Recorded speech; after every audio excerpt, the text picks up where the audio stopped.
대한민국의 조용기 목사님을 소개합니다. 저는 오늘 여러분과 더불어 의로운 죄인과 더러운 죄인 이 제목으로 말씀을 나누고자 합니다. 예수님께서는 누가복음 18장 9절로 14절에 놀라운 말씀을 하셨습니다.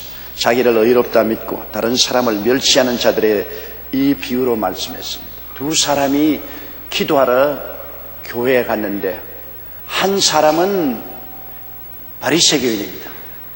굉장히 철두철미 신앙생활을 해나가는 바리새교인이고, 또 다른 사람은 세리였습니다. 세리는 남의 재산을 늑탈하고 부정부패를 행하고 유대인들의 세금을 탈취해서 로마에게 바치는 굉장히 미움을 받고 괄시를 받는 세상에 다하는 죄인이었습니다.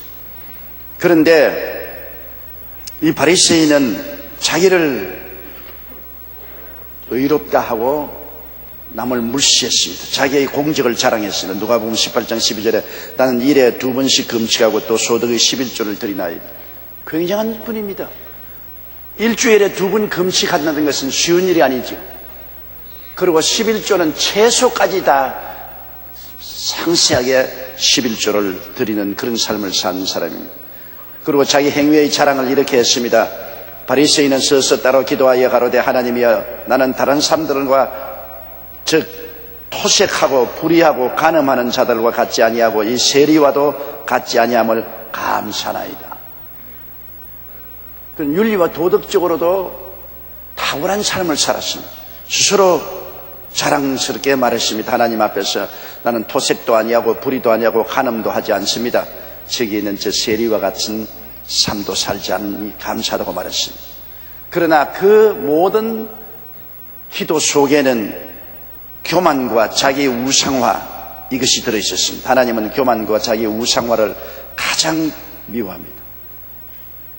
이 바리새 교인은 외면적으로 볼 때 굉장한 의인이었지만 하나님 보실 때는 아주 더러운 죄인이었습니다. 그렇기 때문에 의로운 죄인입니다.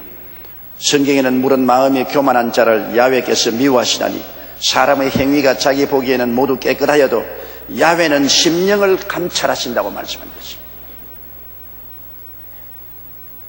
그러나 세리는 자타가 공인한 죄인이거든요. 세리는 멀리 있어서 감히 눈을 들어 하늘을 우러러보지도 못하고 다만 가슴을 치며 가로되 하나님이여 불쌍히 여기시옵소서. 나는 죄인이로소이다 하였느니라. 자기의 공적도 없고 자기 행위는 죄인임을 하나님 앞에 솔직하게 고백했습니다.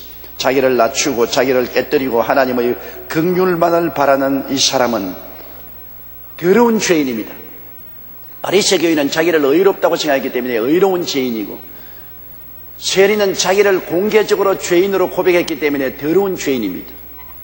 의로운 죄인과 더러운 죄인 두 사람이 하나님 앞에 선 것입니다. 자기 교만, 자기 우상화한 의로운 죄인보다 낮아지고 자기가 죄인임을 고백하고 깨어져 하나님의 용서를 구한 더러운 죄인이 하나님 앞에 의롭다함을 입고 나간 것입니다. 주님께서 그렇게 말씀하셨습니다. 두 사람이 다 기도하고 교회에서 나갔는데 자기를 의롭다고 하는 의로운 죄인보다도 자기의 가슴을 치고 죄인임을 고백한 더러운 죄인인 세리가 하나님 앞에 의롭다함을 입고 나갔다고 말한 것입니다. 우리 하나님께서는 가장 미워하는 것이 의로운 죄인입니다.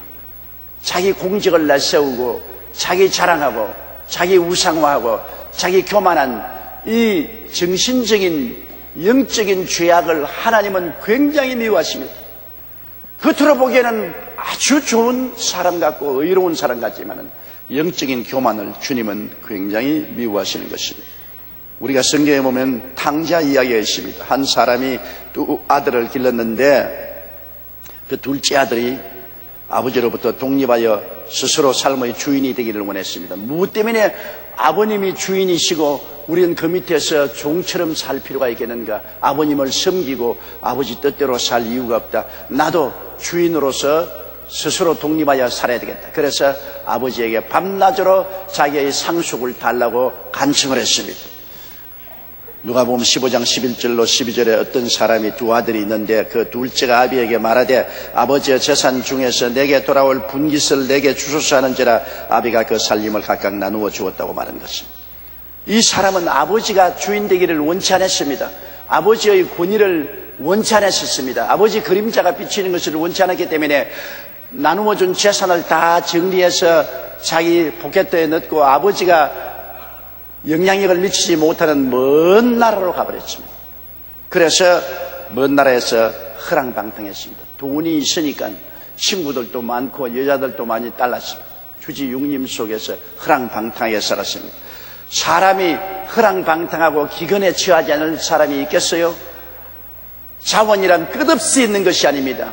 자원을 낭비하면 결국에는 기근이 다가오는 것입니다. 우리 인생들도 지구에서 자원을 낭비하고 있습니다. 오늘 물의 자원, 공기의 자원, 자연 자원을 낭비하고 너무나 허랑방탕하게 우리 인생들이 살고 있기 때문에 얼마 있지 않아요 지구 자원이 고갈되는 기근에 처할 위험이 우리에게 있습니다. 반드시 다가올 것입니다. 반드시 물이 부족하게 되고 대기가 오염되고 물자가 부족해지고 어려움에 처합니다. 벌써 석유 자원이 고갈되어서 석유값이 천정모르게 뛰어오르고 있지 않습니까?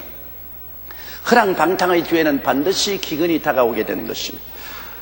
이 청년은 기근이 다가와서 호구지책이 어려워졌습니다. 밥 먹기가 어려워지니까 자기를 따르던 친구들 다 도망치고 자기를 우상화하던 여자들도 다 떠나가고 말한 것입니다. 그는 먹고 살기 위해서 도시 사람에게 직장을 구하다가 구한 직장이 농촌에 가서 돼지를 치는 일꾼이 되는 것이었습니다. 유대인들에게는 돼지 치는 일꾼은 가장 저급한 노동인 것입니다. 천한 노동인 것입니다. 그러나 먹고 살기 위해서는 별 도리가 없지요. 무능력한 독립과 주인됨의 비극인 것입니다. 아버지는 주인이 되어도 당당한 능력과 권세가 있지만은 이 사람은 권세와 능력도 없으면서 스스로 주인 되려고 한 결과로 비극에 처하게 된 것입니다. 그러나 그가 하루는 가만히 생각했습니다.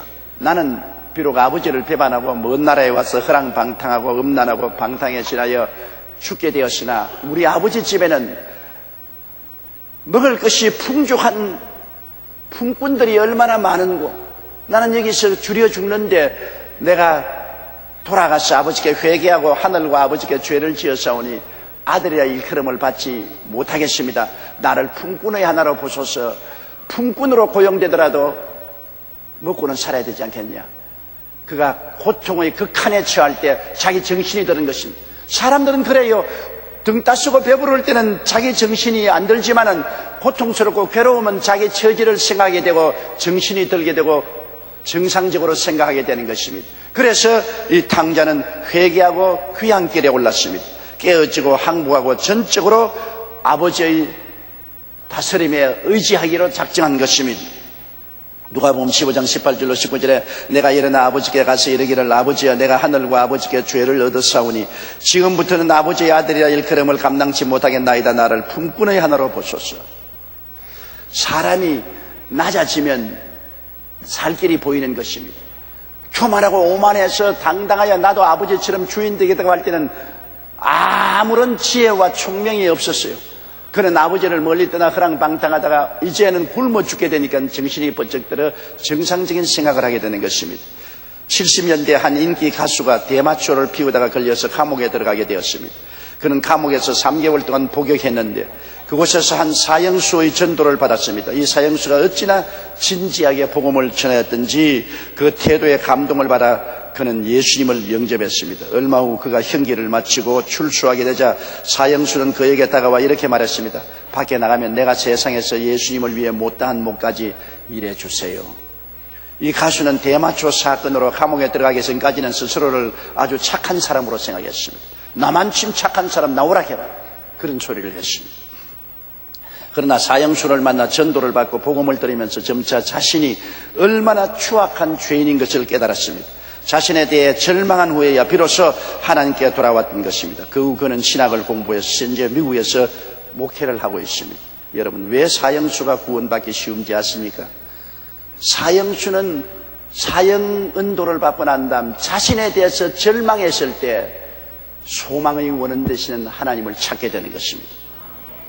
왜 감옥에 들어가면 밖에 있을 때보다 예수 믿기가 쉬운지 아십니까? 감방에 갇혀 있다 보면 자신에 대해 절망한 가능성이 많기 때문인 것입니다. 자기가 잘났다고 생각하면 자기를 건져줄 자를 찾지 않습니다. 자기의 절망했을 때는 자기를 건져줄 자를 찾게 되는 것입니다. 이 가수도 한창 인기를 얻고 활동할 때는 스스로 대단한 사람으로 여겼다가 감옥에 갇혀 절망스러운 상황에 처하게 되자 깨어지고 항복해서 예수를 믿게 되고 신학을 공부하고 목사까지 된 것입니다. 인간은 비참한 상황에 처하여 깨어지고 항복해야 비로소 아버지 하나님께로 돌아오는 것입니다. 이 탕자도 비참한 상황에 처해서 헐벗고 굶주리게 되고 돼지의 지음 열매를 먹으려고 해도 그것도 충분히 먹지 못하는 상황에 처하자 깨어져서 자기를 올바르게 직시하고 회개하게 된 것입니다. 시편 34편 18절에 야훼는 마음이 상한 자에게 가까이 하시고 중심에 통회하는 자를 구원하시는도다. 이사야 55장 6절로 7절에 너희는 야훼를 만날 때 찾으라. 가까이 계실 때 그를 부르라. 악인은 그 길을 불의한 자는 그 생각을 버리고 야훼께로 돌아오라. 그리하면 그가 긍휼히 여기시리라. 우리 하나님께로 나오라. 그가 널리 용서하시리라. 자기의 죄를 숨기는 자는 형통하지 못하나 자기의 죄를 고백하는 자는 용서를 받습니다. D.L. 무디가 그런 말을 했습니다. 사람이 자기 죄를 자꾸 덮으면 언제고 덮은 것이 벗겨지고 죄가 백일천하에 드러나지만은 자기 죄를 예수님께 회개하면 예수님이 보혈로 씻어버리기 때문에 나중에는 흔적도 없이 사라진다고 말한 것입니다. 그러므로 죄악을 감추려고 덮는 자는 어리석은 사람인 것입니다. 예수님 보혈로 죄를 씻는 자는 지혜로운 사람인 것입니다. 이 탕자가 아버지께로 돌아올 때 아버지가 이 탕자를 어떻게 대해주었습니까? 아버지의 절대적인 무조건 사랑을 보여준 것입니다. 누가복음 15장 20절에 이에 일어나서 아버지께로 돌아가니라. 아직도 상거가 먼데 아버지가 저를 보고 측은히 여겨 달려가 목을 안고 입을 맞추니라. 그래서 아버지 앞에 꿇어 엎드려 내가 하늘과 아버지께 죄를 지었사오니 아들이라 일컬음을 받을 수가 없습니다. 나를 품꾼의 하나를 보소서 할 때 아버지는 그 말을 들은 채 만취했습니다. 아버지는 이 탕자의 과거에 대해서 한마디도 말씀하지 않았습니다.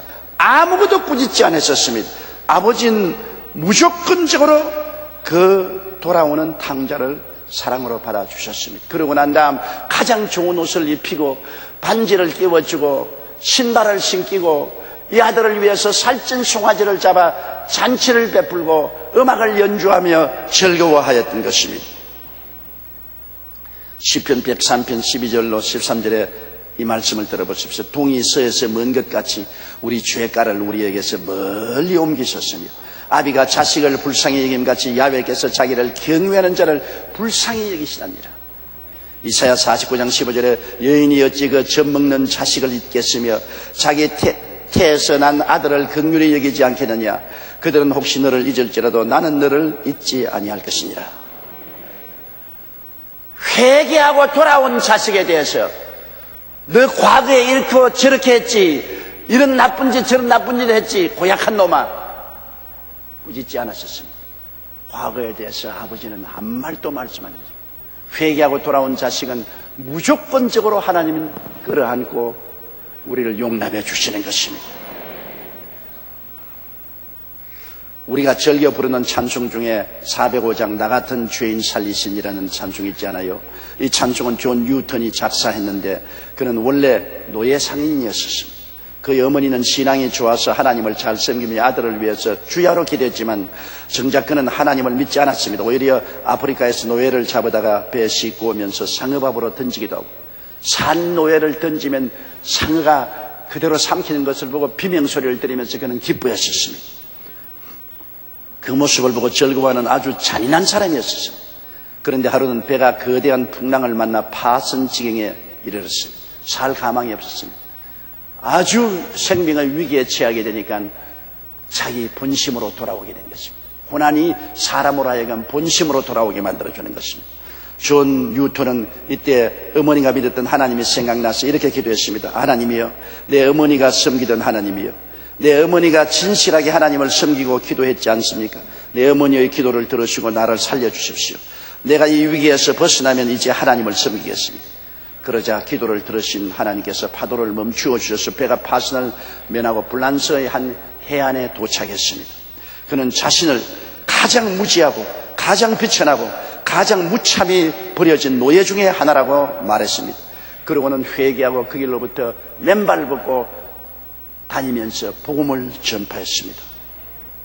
과거를 묻지도 굳이지도 아니하시는 하나님의 절대적이고 무조건적인 사랑에 감사하여 그는 찬송을 지었습니다. 그것이 바로 나 같은 죄인 살리신 주은의 놀라와 잃었던 생명 찾았고 광명을 얻었네. 이제껏 내가 산 것도 주님의 은혜라. 또 나를 장차 본향에 인도해 주시리. 하나님의 사랑은 그 어떤 사람도 용서하고 품어주시는 것입니다. 회개하고 돌아오는 사람에게 과거를 주님께서 덜치워내서 우짓지 아니하시는 것입니다. 하나님은 무조건 씻어버리는 것입니다. 용서해 주시고 품에 품어주시는 것입니다. 주님께서는 이 돌아온 탕자를 마음에 품어서 사랑해 주시고 그를 위해서 기뻐 잔치까지 베풀어 준 것입니다. 똑같은 아들 중에 첫째 아들을 보십시다. 둘째 아들은 더러운 죄인입니다. 그러나 첫째 아들은 어떤 분입니까? 그는 의로운 죄인입니다. 왜 의로운가? 누가복음 15장 25절에 보면 맏아들은 밭에 있다가 돌아왔댔습니다. 둘째 아들이 방탕할 동안에 맏아들은 아버지의 밭에서 열심히 일한 착실한 사람이었습니다. 29절 상반절에 보면 내가 여러 해 아버지를 섬겨 명을 어김이 없다고 말했습니다. 아버지를 떠나지도 아니하고 아버지의 명령을 충실히 순종하고 방탕하지도 아니하고 바르게 살았으므로 의로운 사람 아닙니까? 맏아들은 어느 면으로 보아도 칭찬할 만한 의로운 사람이었었어요. 그러나 왜 의로운 죄인입니까?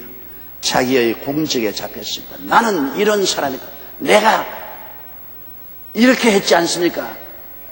자기의 공적에 잡히고 자기 자랑에 잡힌 사람입니다. 회개하고 돌아온 동생에 대해서 비판과 적개심을 가지고 있었습니다. 누가복음 15장 28절에 제가 노하여 들어가기를 즐겨 아니하거늘 30절에 아버지의 살림을 창기와 함께 먹어버린 이 아들이 돌아오며 이를 위하여 살찐 송아지를 잡으셨나이다고 아버지께 어마어마한 항의를 했습니다. 그는 열심히 일하고 아버지 명령을 순종하고 착하게 살았지만은 그 마음 속에는 자기 자랑, 자기 교만, 동생에 대한 적개심, 아버지에 대한 반항심이 꽉 들어차 있었습니다. 로마서 3장 20절에 그러므로 율법의 행위로 그의 앞에 의롭다 하심을 얻을 육체가 없다고 말한 것입니다. 율법의 행위를 자랑을 하면 그 율법 행위로 심판을 받기 때문에 아버지 앞에 설 사람이 없습니다. 이사야 64장 6절에 대저 우리는 다 부정한 자 같다. 우리의 의인은 다 더러운 옷 같으며 우리는 다 쇠폐함이 잎사귀 같으므로 우리의 죄악이 바람같이 우리를 몰아가나이. 내가 의롭다고 자랑하지만은 하나님이 볼 때는 더러운 옷 같고 다 쇠폐한 나무 잎사귀 같다고 말하는 거죠. 하나님 나는 의로운 사람입니다. 어디 보자. 얼마나 의로운지 한번 보자. 야 임마 썩은 냄새가 나는구나. 쇠폐한 나무 잎사귀 같은 놈이 무슨 잔소리냐. 하나님 앞에 스스로 의롭다고 자랑할 사람이 아무도 없는 것입니다. 이 맏아들은 아버지에 대한 원망과 반항을 가지고 있었습니다. 누가복음 15장 29절에 내게는 염소 새끼라도 주어 나와 내 벗으로 즐기게 하신 일이 없더니 허랑방탕하고 창기와 아버지 재산을 다 먹고 온 이놈을 위해서는 살찐 송아지를 잡으셨다고 아버지에 대한 반항심이 있었습니다. 그동안의 예외적인 행위를 볼 때는 참으로 착하고 순종하고 좋은 아들 같았는데 마음에 아버지에 대한 원망과 적개심, 동생에 대한 분노와 적개심이 빡 들어차 그는 영적으로 정신적으로 탕자였습니다. 영적으로 정신적으로 죄인이었습니다.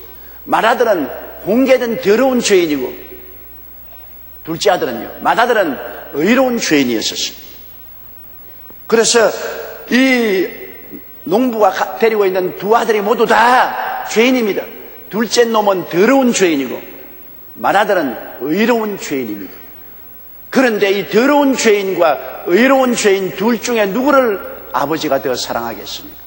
더러운 죄인은 아예 백일천하의 더러운 죄인이요 나는 자격이 없으니 품꾼의 하나로 봐달라고 깨어져서 무릎을 꿇었고 의로운 죄인인 맏아들은 나는 의롭고 나는 충성했고 나는 아버지를 잘 섬기는데 날 좀 보소. 나는 어떠한 사람입니까? 그러나 속으로는 아버지에게 대해서 분노하고 반항하고 동생에 대해서는 적개심을 품고 미워했었습니다.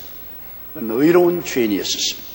결국 아버지는 깨어져 회개하고 아버지 뜻대로 살겠다고 돌아온 더러운 죄인을 자기 자랑과 공적의 자부심을 갖고 동생에 대한 비평과 적개심을 가지며 아버지를 원망하고 반항한 첫째 아들보다 사랑해서 그를 위해서 잔치를 베풀어 주었던 것입니다. 내가 의롭다고 자랑하고 스스로 남을 비평하고 판단하는 사람은 자기도 하나님 앞에는 죄인입니다. 이름을 좀 잘 붙여준다면 의로운 죄인이죠. 그러나 백일천하에 죄를 짓고 회개하고 깨어지고 돌아온 더러운 죄인을 하나님은 더 사랑하여 주시는 것입니다. 20세기 위대한 신학자 가운데 한 사람인 칼 바르트는 이제까지 깨달은 가장 위대한 신학의 진수가 무엇입니까? 하는 질문을 받았을 때 이렇게 대답했습니다. 예수님이 사랑한다는 성경 말씀이 신학의 가장 근본적인 진수라고 말한 것입니다. 바르트는 그 어떤 위대한 지식보다 성경을 통해 깨달은 하나님의 절대적이고 무조건적인 사랑을 말한 것입니다. 이 세상에서 발견할 수 있는 최고의 진리는 우리를 사랑하시는 하나님이 계신다는 것입니다. 하나님께서 말씀하신 내가 자비를 원하고 제사를 원치 아니한다. 자비라는 것은 불쌍히 여기는 마음, 사랑을 원하고 제사는 율법인 것입니다. 율법을 원하지 아니한다. 우리 하나님은 우리가 율법주의적인 안경을 쓰고 이웃의 옷을 벗기고 핥히고 먹칠을 하고 짓밟는 그러한 삶을 원치 않습니다. 하나님은 입혀주고 치료해주고 씻어주고 추스려주는 사랑의 행위를 좋아하시는 것입니다. 그렇기 때문에 하나님은 의로운 죄인보다도 더러운 죄인을 사랑하시는 것입니다. 똑같이 하나님을 믿고 교회당에 나와서 기도하는데 세리는 더러운 죄인입니다. 가슴을 치고 하나님 앞에 회개하고 용서해달라고 하는 더러운 죄인은 하나님이 용서해 주시고 의롭게 해서 내보내 주시고, 의로운 죄인인 바리새 교인은 나는 일주일에 2번 금식하고 11조 다 드리고 나는 음란도 안 하고 간음도 안 하고 방탕도 아니하고 토색도 아니합니다. 날 좀 보수하는 자기 자랑하고 오만하고 자기 우상화한 의로운 죄인은 의롭다 하지 않고 하나님이 그대로 내보내버린 것입니다. 그 두 사람이 다 하나님의 성전에 와서 기도드린 성도였습니다. 안 믿는 죄인 아닙니다. 다 같이 주여 주여 이름을 부르지만은 정신적인 죄를 하나님은 육체적인 죄보다도 더 무섭게 처리하는 것입니다. 내적으로 교만하고 오만하고 자기 자랑하고 이웃을 비평하고 판단한 그 죄를 백일천하에 드러난 죄를 짓고 회개하는 그 죄보다 더 미워하시는 거죠. 우리는 하나님 앞에 어떻게 살아야 될 것입니까? 우리는 우리가 스스로 의롭다고 업적과 공적이 있다고 자기를 내세우면 절대로 안 됩니다. 그렇게 하면 첫째 아들처럼 의로운 죄인이 되어 하나님께 외면을 당해버리고 마는 것입니다. 둘째 아들 위해서 잔치를 베풀어 하는데 말하더라도 안 들어오지 않아요. 아버지와 사람들이 모여 너무 기뻐하고 둘째 아들이 성하게 돌아온 것을 즐거워하는 그 잔치상에 의로운 죄인은 안 들어왔습니다. 나 같은 의로운 사람이 저 더러운 놈들 모여서 잔치하는데 내가 들어가겠냐? 안 들어갔습니다. 우리 자신이 더러운 죄인임을 고백하고 자기를 완전히 깨뜨리고 하나님께 전적으로 항구하고 나오면 하나님이 품에 품어주시는 것입니다. 교만하면 버림당합니다. 자기를 바라보는 눈을 돌이켜 하나님만 바라보아야 되는 것입니다. 이러한 우화를 읽어보고 제가 웃었습니다. 어느 연못에 개구리들이 살고 있었는데 그들은 늘 하늘을 마음껏 날아다니는 황새를 부려보았습니다. 그런데 하루는 그 중에 좀 똑똑한 개구리 한 마리가 기가 막힌 아이디어를 생각해냈습니다. 황새를 이용해서 하늘을 한번 날아보자는 것입니다. 그래서 황새를 찾아가서 이렇게 부탁을 했습니다. 황새님, 당신이 나뭇가지 한쪽 끝을 물고 내가 한쪽 끝을 물면 나도 하늘을 날을 수 있으니 한 번만 나를 도와주십시오. 그 황새가 그 제안을 받아들였습니다. 나뭇가지 한쪽 끝은 황새가 물고 한쪽 끝은 개구리가 물었어. 황새가 싹 날아오니까 개구리가 나무에 달려서 확 하늘로 올라갔어. 보니 기분이 보통 좋지 않거든요. 개구리는 꿈만 같았습니다. 그런데 땅에 모여있는 개구리 친구들이 하늘을 쳐다보고 이야 정말 근사하다, 정말 놀랍다, 저런 위대한 아이디어를 누가 내놓았냐. 그 날아가던 개구리가 너무나 자기가 자랑스러웠어. 내가 그 아이디어를 내놓았다. 입을 벌리자마자 나무에서 떨어져서 땅에서 박살이나 죽어버리고 마는 것입니다. 자기 자랑만 안 했으면, 끝까지 나무를 물고 있었으면 한 바퀴 돌고 잘 내려왔을 것인데, 밑에 개구리들이 저건 누구 아이디어냐, 와 위대하다니까 자기 자랑하고 싶어가지고서 내 아이디어다. 그만 떨어졌어. 저는 그 이야기를 읽고 굉장히 마음에 감격을 느꼈습니다. 자랑 한마디가 자기의 운명을 파멸로 이끌어 갔다는 것입니다. 아무리 하나님이 높여서 하늘을 날게 해 주실지라도 자기 자랑 한마디면 그로부터 파탄에 이르게 되는 것입니다. 우리는 오직 하나님의 은혜로 사는 사람들입니다. 이 사실을 잊고 자기를 자랑하면 결국 개구리처럼 파멸하고 마는 것입니다, 여러분. 요한 1장 8절로 9절에 만일 우리가 죄 없다 하면 스스로 속이고 또 진리가 우리 속에 있지 아니할 것이요 만일 우리가 우리 죄를 자백하면 저는 미쁘시고 이루사 우리 죄를 사하시며 모든 불의에서 깨끗하게 해주신다고 하는 것입니다. 바리새 교인처럼 자기는 죄인 아니라고 할 때 더 큰 죄인이고 세리와 같이 가슴을 치고 죄인이라고 회개할 때 하나님은 깨끗하게 하시고 의롭게 만들어 주시는 거죠. 탕자 중 둘째 아들처럼 자기가 더러운 죄인인 것을 고백할 때 아버지는 품어주시고 잔치를 베풀어 주시지만은 자기는 방탕하지 않고 의로운 자라고 주장하는 맏아들 의로운 죄인은 멀리 해버리고 마는 것입니다. 베드로전서 5장 5절로 6절에 하나님이 교만한 자를 대적하시되 겸손한 자들에게는 은혜를 주시느니라. 그러므로 하나님의 능하신 손 아래서 겸손하라. 때가 되면 저희를 높이시리라. 그러므로 우리가 의지할 것은 하나님의 무조건적 사랑입니다. 하나님이 조건부로 사랑을 하면 하나님의 조건에 해당할 수 있는 사람은 아무도 없습니다. 하늘보다 더 높고 더 청명한 하나님 앞에 우리가 무슨 조건으로 설 수 있단 말이겠습니까? 죄악으로 문둥이처럼 더러워지고 부패하고 쇠폐한 나무 잎사귀 같은 우리가 하나님 앞에 무슨 조건으로 설 수 있단 말인 것입니까? 요한복음 3장 16절 말씀처럼 하나님이 세상을 이처럼 사랑하사 독생자를 주셨으니 이는 저를 믿는 자마다 멸망지 않고 영생을 얻게 하려 하십니다. 그게 조건이 없습니다. 믿는 자, 남녀노유 빈부 귀천할 것 없이 믿는 자를 주님이 구원하겠다고 하는 것입니다. 로마서 5장 8절에 우리가 아직 죄인 되었을 때 그리스도께서 우리를 위하여 죽으심으로 하나님께서 우리에 대한 자기의 사랑을 확정하시나니라. 어느 부흥 집회에서 한 흑인이 하나님의 구원하시는 은총에 대해서 간증을 했습니다. 그는 하나님께서 어떻게 자신의 마음을 움직이시고 죄의 굴레와 죄책감에서 해방시켰는가에 대하여 말했습니다. 또한 예수 그리스도께서 베푸르신 은혜에 대해서도 말했습니다. 그러나 자신이 한 행동이나 노력에 대해서는 한마디도 언급하지 않았습니다.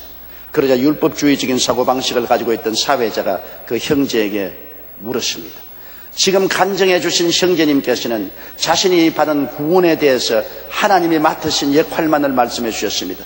제 경험에 비추어 보면 하나님께서 구원하시기 전에 인간이 해야 할 노력이 있습니다. 형제님, 당신의 경우는 어떻습니까? 하나님이 구원하시기까지 당신은 어떤 노력을 하셨습니까? 그러자 간증을 했던 사람이 즉각 자리에서 일어나서 이렇게 말했습니다. 아, 참, 내가 한 일에 대해서 말씀드리는 것을 깜빡 잊어버렸습니다. 30년이 넘는 세월 동안 내가 한 일은 하나님으로부터 멀리 도망쳐 다니며 죄 짓는 것밖에 없었습니다. 이것이 바로 구원에 이르기 위해 내가 노력했던 노력입니다.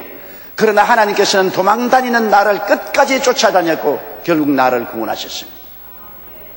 내가 한 일은 아무것도 없이 도망친 것밖에 없습니다. 우리가 구원받기 위해 한 것은 죄 지은 것 빼고는 아무것도 없어요. 무슨 자격으로 구원받았습니까? 죄 지은 것밖에 뭐가 있습니까? 내가 하나님의 사랑과 자비를 받을 만한 자격이 있나요?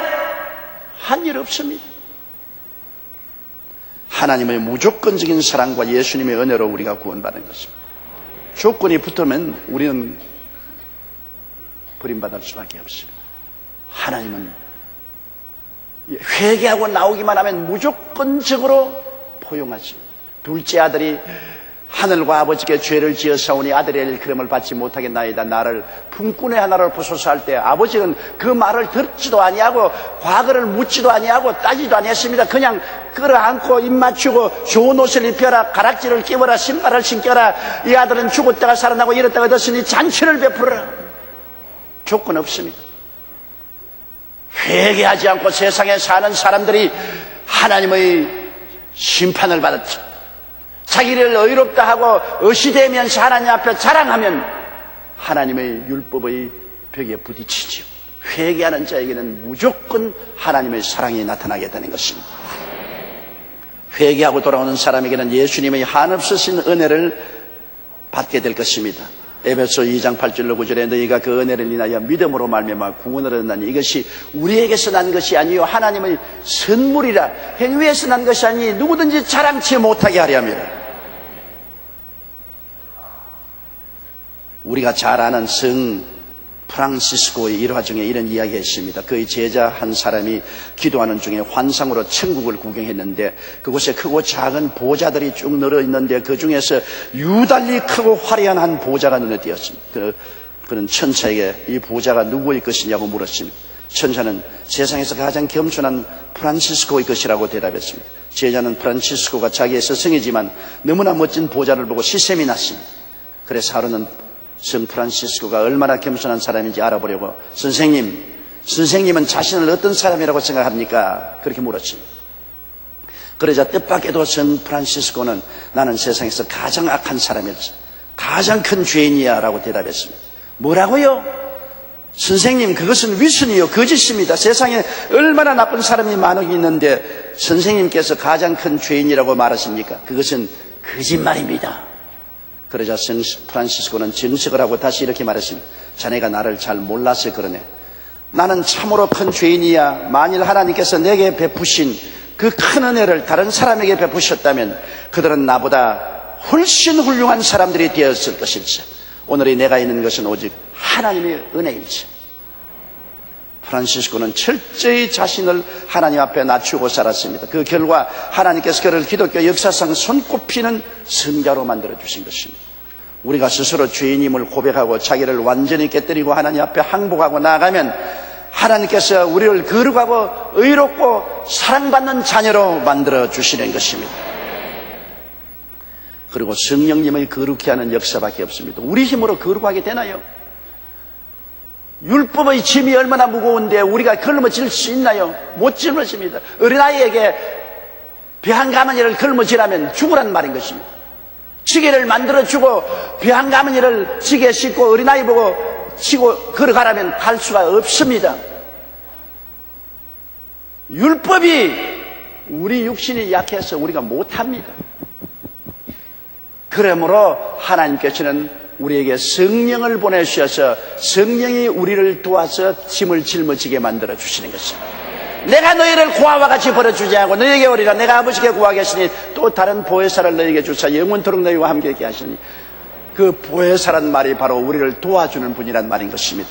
성령이 우리를 도와주셔서 우리가 신앙생활을 할 수 있게 만들어주겠다는 것입니다.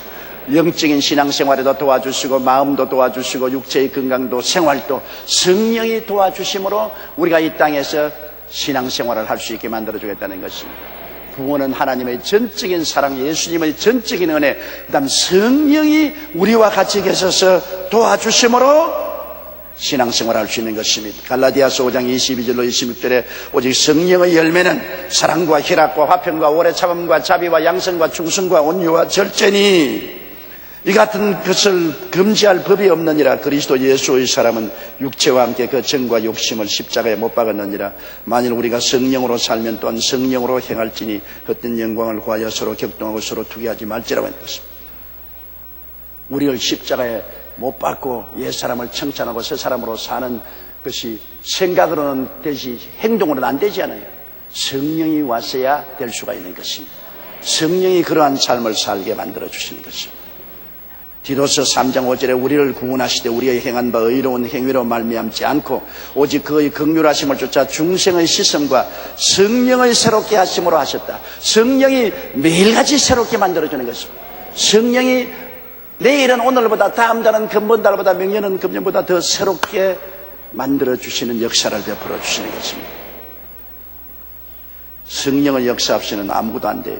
우리는 우리 옛사람 즉 거짓 하나님을 행세하고 자기를 우상화하여 자랑하고 죽여 세우는 의로운 죄인으로 교회에 왔다 갔다 하면서 하나님께 외면당하는 자가 되지 말아야 됩니다.